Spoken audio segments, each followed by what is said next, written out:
It was one of those bright Monday mornings that feel too calm to be real. Sunlight bouncing off the windshield, the city humming like a song I didn't remember liking. I had Adam's forgotten wallet on the passenger seat and a plan to surprise him with lunch. Maybe it was silly, but I missed him. Or at least the version of him that used to look up when I walked into a room. Lately, he'd been too busy with new projects, always training someone new. Still, I wanted to believe that a small gesture could remind him we were more than schedules and deadlines. I had no idea I was about to walk straight into a lie I hadn't even imagined. The lobby of his office was sleek and cold, the kind of place that smelled like coffee and ambition. My heels echoed on the marble floor as the receptionist, all smiles and red nails, greeted me like an old friend. "He's in the break room," she said, pointing me toward a hallway filled with laughter. I smiled back, clutching the lunch bag tighter. For a moment, I let myself picture his face lighting up, that warm, slightly crooked smile that used to make my mornings. But as I turned the corner, I felt something shift in the air, like the calm before a storm. He was there, leaning against the counter, mug in hand, mid-laughter. The sound cut off the second he saw me. "Clara, what are you doing here?" His voice cracked just slightly, and that was enough to make my stomach tighten. I held up his wallet like a peace offering. "Just being a good wife," I said, smiling. "You left this." The words barely left my lips before the room fell still, and that's when she stepped forward, young, confident, wearing the kind of perfume that fills a room before she speaks. She smiled at me like we were already friends. "Oh, so you're Clara, the ex who still lives with him." The words hit me like cold water, stealing the air right out of my lungs. For a second, I thought I'd misheard her. The room froze. Spoons stopped clinking. Laughter vanished. Everyone stared, waiting to see what I'd do. My smile stayed, but it felt heavy, plastered on like armor I hadn't realized I'd need that morning. "I'm sorry." "What did you just say?" I asked, my voice softer than I expected. She blinked, clearly nervous now, her smile faltering. "Oh, I thought... Adam said... everyone just assumed..." Adam cut in fast, his tone sharp. "Erica, that's not... It's just a misunderstanding." My eyes found his, searching for the truth, but all I saw was panic. The kind of panic that doesn't come from confusion, but from getting caught. "A misunderstanding," I repeated, this time without a smile. "Because it sounded like you've been introducing me as your ex." The silence in that room had weight. I could feel every pair of eyes shifting from him to me, from me to her. He opened his mouth, but no words came out that could possibly fix it. I set the wallet on the table, gently, deliberately, the way you'd set down something that doesn't belong to you anymore. Then I turned and walked out, one step after another, steady but shaking inside. As the elevator doors closed, I stared at my reflection in the mirrored wall. My face looked calm, too calm. But under that stillness, 1,000 thoughts collided. Confusion, anger, disbelief, and something colder. That last one scared me most. It wasn't heartbreak. It was realization. Maybe this was who Adam had become. Or maybe this was who he'd always been. And I was just late to the truth. The drive home felt longer than usual, though I don't remember most of it. The city blurred past, traffic lights, honking cars, a couple holding hands at a crosswalk. All I could hear was that voice replaying in my head. The ex who still lives with him. Over and over, like a cruel echo that refused to fade. My fingers gripped the steering wheel, white-knuckled, but my mind was somewhere else entirely, trying to piece together how long I'd been living in someone else's version of my marriage. At home, the silence felt different. The walls that once held laughter now seemed to hold their breath, waiting for me to break the news that everything inside them was a lie. I set down the lunch bag on the counter and stared at it. The sandwiches, the neatly folded napkin, all those tiny gestures of love that suddenly felt misplaced. I wasn't crying, though I expected to. Instead, I felt hollow, like something inside me had quietly shut off to keep me standing. Shock does that, I guess. It protects you, until you're ready to feel the damage. That night, as the sun dipped below the blinds, I caught myself wondering what hurt more, that he lied, or that he made others believe the lie first. The thought lodged deep in my chest, heavy and cold. I promised myself I wouldn't confront him yet. Not until I knew exactly what kind of story he'd been telling. Because if he'd rewritten our truth in front of strangers, I wanted to read every page of his fiction before I burned it to the ground. That night, the clinking of silverware was louder than any conversation. I pushed food around my plate, pretending to eat, while Adam talked about work as if the morning hadn't happened. The room smelled like garlic and resentment. He finally sighed, setting down his fork. "Clara, are we really doing this? You know how gossip spreads. She probably misheard something." His tone was light, dismissive, the same tone he used when forgetting anniversaries or promises. I looked at him, steady. "So you didn't tell her I was your ex?" He laughed, short and defensive. "Of course not. I just said things have been tense lately. She must have twisted it." That word, tense, rolled off his tongue like a convenient excuse. "Tense?" I repeated, my voice calm but sharp.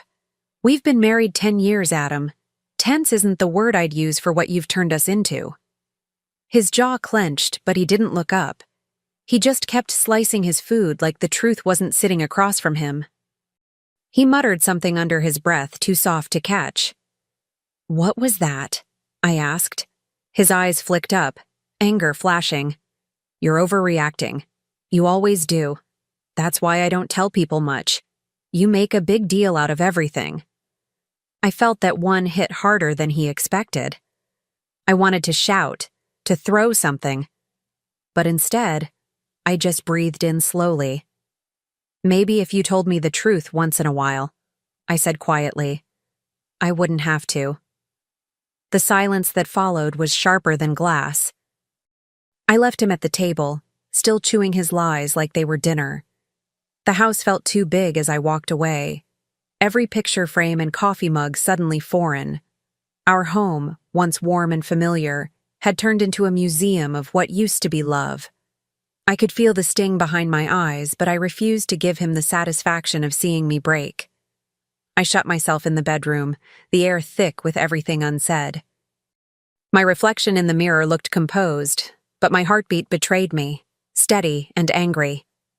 I sat on the edge of the bed, trying to make sense of how easily he dismissed me, as if my pain were just another argument he could win.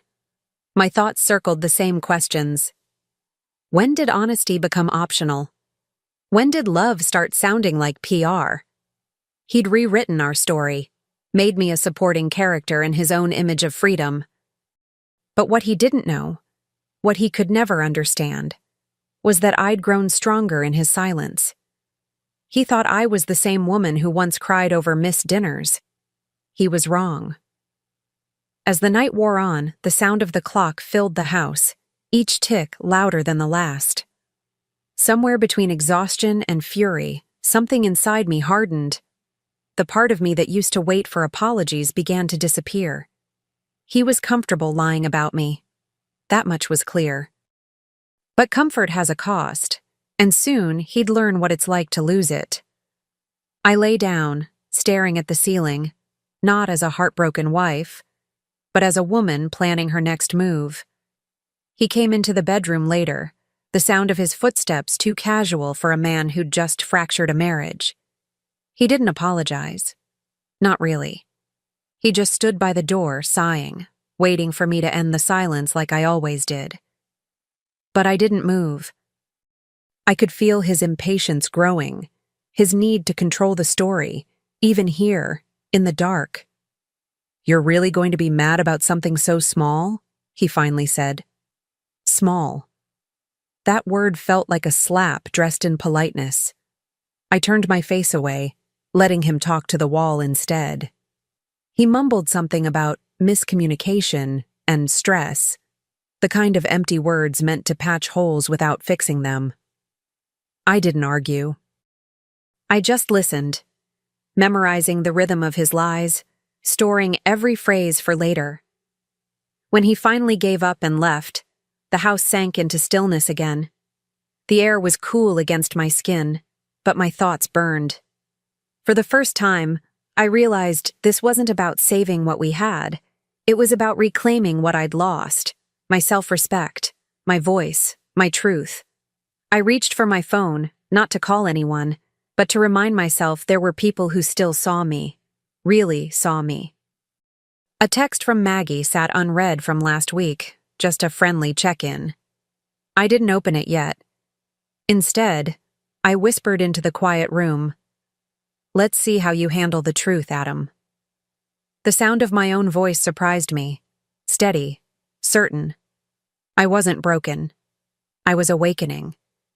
And though he didn't know it yet, the next chapter of our story wouldn't be written by him. By morning, the anger had settled into something colder. Focus. I brewed my coffee in silence, watching the steam curl like smoke signals to no one. Adam had already left, off to his precious office where stories about me apparently came easier than honesty. I sat at the kitchen counter, phone in hand, scrolling through names I barely knew from company dinners and Christmas parties. One stood out, Maggie. Kind eyes, polite smile. The type who noticed things others missed. If anyone knew what was really going on, it'd be her. I hesitated before calling, thumb hovering over her contact. There's always that moment before the truth, the one where you almost choose ignorance just to stay comfortable. But comfort had become a stranger in my house, so I tapped call.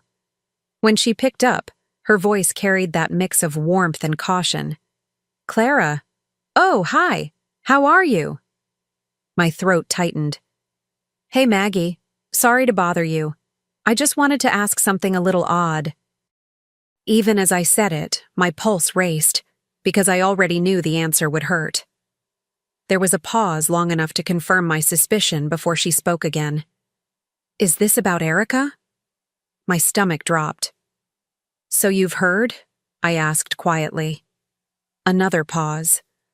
"Clara, I didn't want to get involved, but Adam's been telling people you two broke up months ago, that you're just staying with him until you find your own place." The world tilted for a second. I didn't cry. I didn't yell. I just sat there gripping the mug so tightly my hand shook. "I see," I whispered. "Thank you, Maggie. That's all I needed to know." After I hung up, I just sat there, staring at the wall, hearing her words echo over and over. "He's been telling people you broke up months ago." It wasn't just a lie, it was a rewrite of my entire life. My hand was trembling, though my face stayed still. The hum of the refrigerator filled the silence like white noise, the kind that makes you feel both numb and aware at once. I'd been erased in his version of the story, reduced to some sad woman overstaying her welcome. And he'd said it with enough confidence that people believed him. I closed my eyes, breathing in slow. Anger wasn't enough anymore. This was humiliation dressed up as narrative control.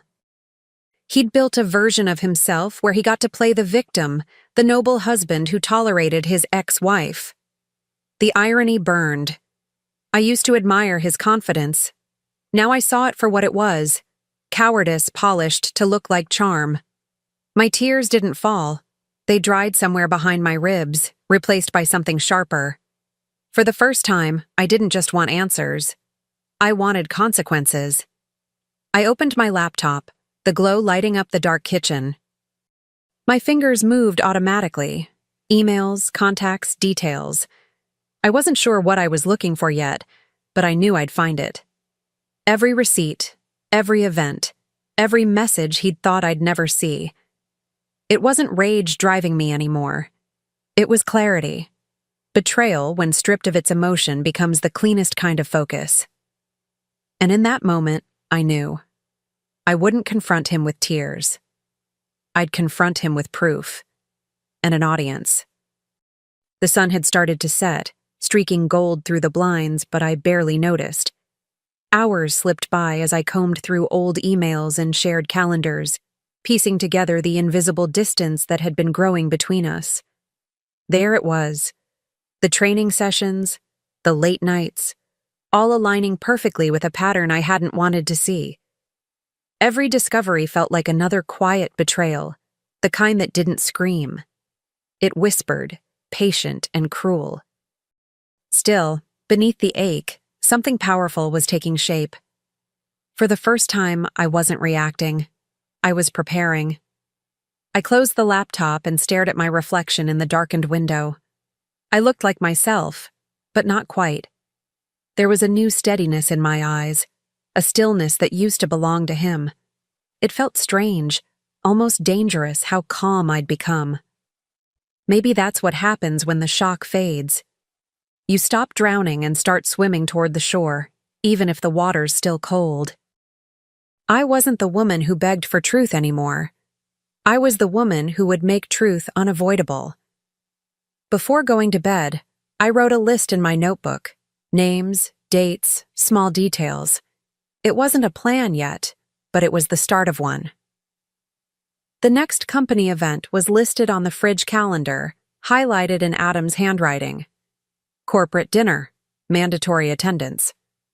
Perfect. I smiled, just slightly, tracing the words with my finger. He'd been so proud of his reputation there. Maybe that's where he'd finally meet the version of me he'd been introducing to everyone else, the ex who no longer cared how it looked. A week passed, each day quieter than the one before. Adam still left early, came home late, pretending the air between us wasn't thick enough to choke on. I stopped asking questions. I stopped reacting. He thought silence meant surrender, but it was strategy. Every morning, I watched him knot his tie, wondering how many lies he could wrap around himself before they strangled him. The corporate dinner invitation sat on the counter, gold lettering and arrogance gleaming beneath the kitchen light. He didn't know I planned to attend. The day of the event, I took my time. The dress I chose wasn't revenge red or heartbreak black. It was elegance in the shape of composure, soft silver that caught the light like calm confidence. My reflection looked peaceful, even forgiving, and that made me smile. Revenge doesn't always need fire. Sometimes it's ice that burns longer. I slipped the RSVP card into my clutch, signed as Mrs. Clara Hayes. Not +1. Just me, whole, deliberate, undeniable.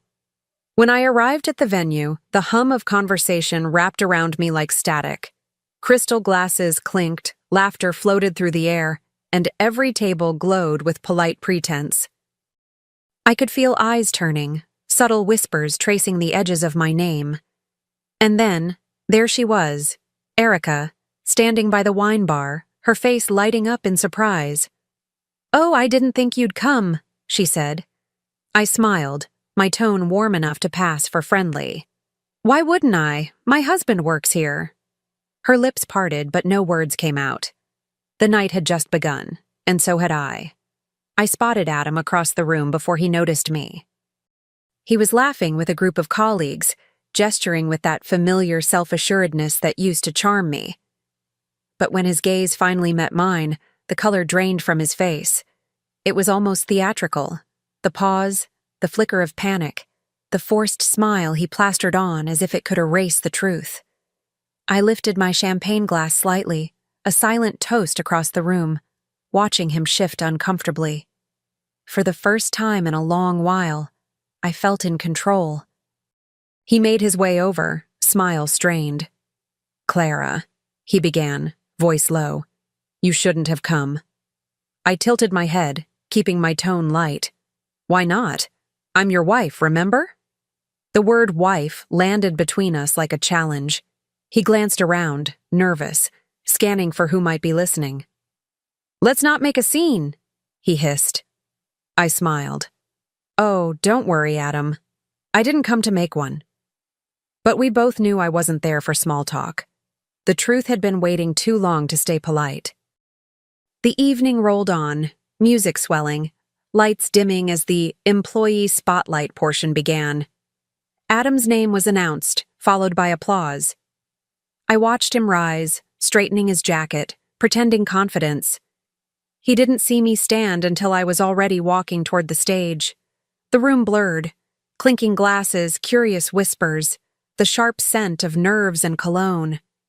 Every step I took was measured, graceful, inevitable. This wasn't anger anymore. It was clarity in motion. When I reached the stage, I could hear my own heartbeat beneath the hum of the crowd. Adam stood frozen, microphone in hand, that practiced smile of his flickering like a dying light. I took the mic gently, my tone calm, almost kind. "Good evening, everyone," I began, scanning the faces that had once heard my name twisted into something untrue. "I'm Clara, Adam's current wife." A ripple of murmurs spread through the room. I just wanted to clear up a small misunderstanding. Apparently, I'm his ex who still lives with him.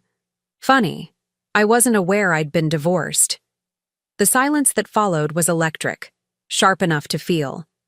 I could see Erica in the corner, her expression caught somewhere between guilt and shock. Adam reached for the mic, his face pale. "Clara, stop. You're embarrassing yourself," he whispered, voice trembling beneath his anger. I turned to him, my smile soft, almost sympathetic. "No, Adam," I said quietly, but it carried through the room.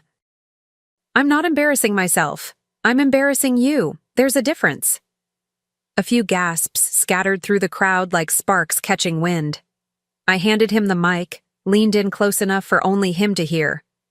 "You can finish explaining, if you still have the audience," I whispered.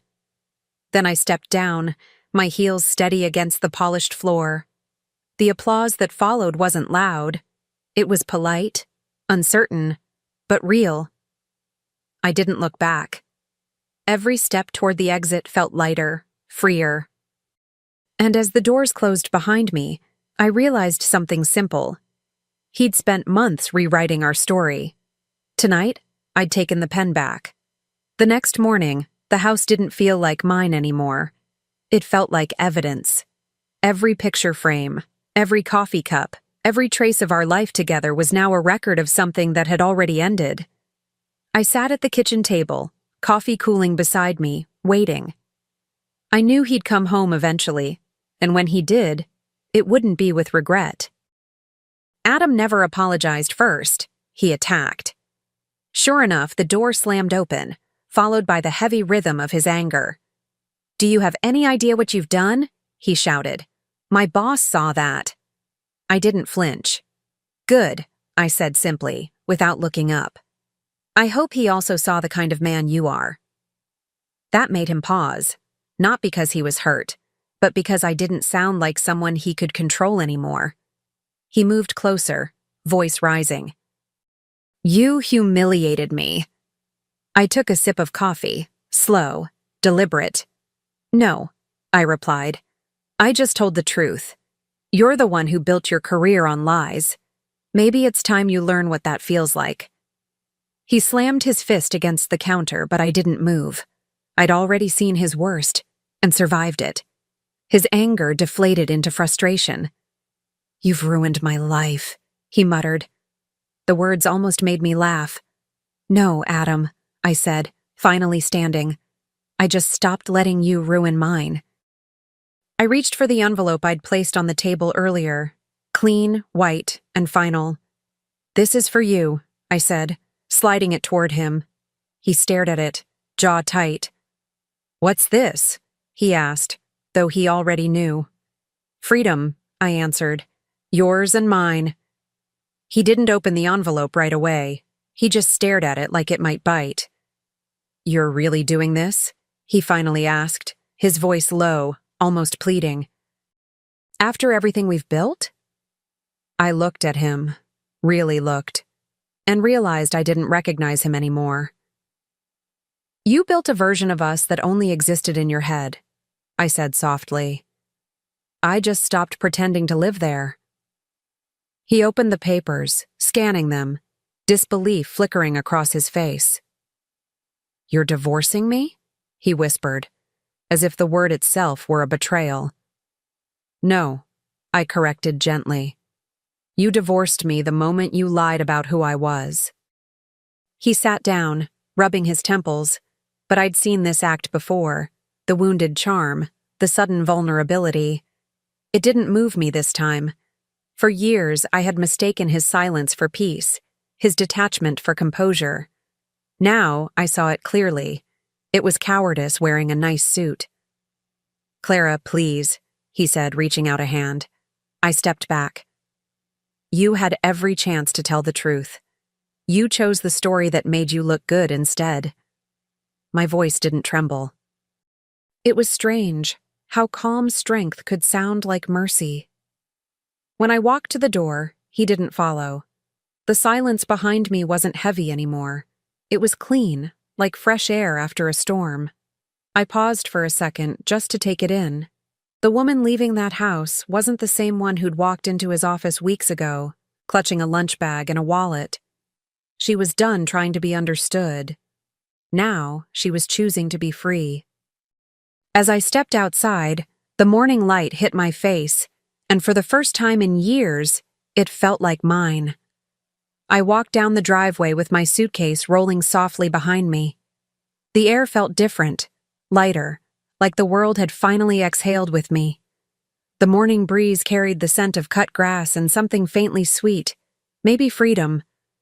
For years, I'd imagined leaving as a dramatic scene, tears, shouting, chaos. But in reality, it was quiet, peaceful. The kind of ending that didn't need an audience. I didn't glance back at the house. Let him keep the walls filled with his stories. I was done living in them. At the car, I slipped off my wedding ring and held it in my palm. It was beautiful once, a symbol, a promise, a beginning. Now it was just metal, polished but empty. I set it gently on the hood, watching the sunlight glint off it one last time. "Goodbye," I whispered, not to him, but to the version of myself that had stayed too long trying to fix something broken by choice. Closure, I realized, wasn't loud. It was the quiet confidence of finally walking away without needing to explain why. As I drove off, the city unfolded before me like a clean page. Every stoplight, every turn felt deliberate, a choice I was finally making for me. The farther I got from that house, the lighter I felt, until the weight I'd carried for years was nothing but dust in the rearview mirror. I didn't know exactly what came next, and that was the best part. For the first time, my story didn't revolve around what he did to me. It was about what I'd do next, on my own terms. It's been months since I left, and life finally feels like mine again. The mornings are slower now. No rush, no rehearsed smiles, no pretending. I work from a small cafe near my apartment, the kind with chipped tables, good coffee, and music that sounds like healing. People there know me as Clara, not Adam's wife. It's strange how powerful your own name feels when it isn't attached to someone else's. I built a new rhythm, one that hums softly instead of demands. And in that stillness, I found something I hadn't felt in years: peace. One afternoon, as I sipped my coffee, I heard a familiar laugh. Maggie. She spotted me first, waving me over with that same gentle warmth. "Clara, you look incredible. How's life?" she said. I smiled, setting my cup down. "Peaceful," I answered. "Finally. I've started consulting. My own clients, my own schedule." Her face lit up. "I'm so glad. You deserve it." For the first time, I believed those words. Not because someone said them, but because I'd earned them. Every scar had turned into proof of my survival. Then she asked, almost carefully, "And Adam?" I smiled, not bitterly, just knowingly. "Let's just say he's finally telling the truth about one thing," I said, leaning back in my chair. He's single now. Maggie laughed, that kind of laugh that feels like closure. As I left the cafe, my reflection caught in the window. The same woman, but rebuilt. My steps were steady, my heart light. Some stories end with revenge. Mine ended with freedom.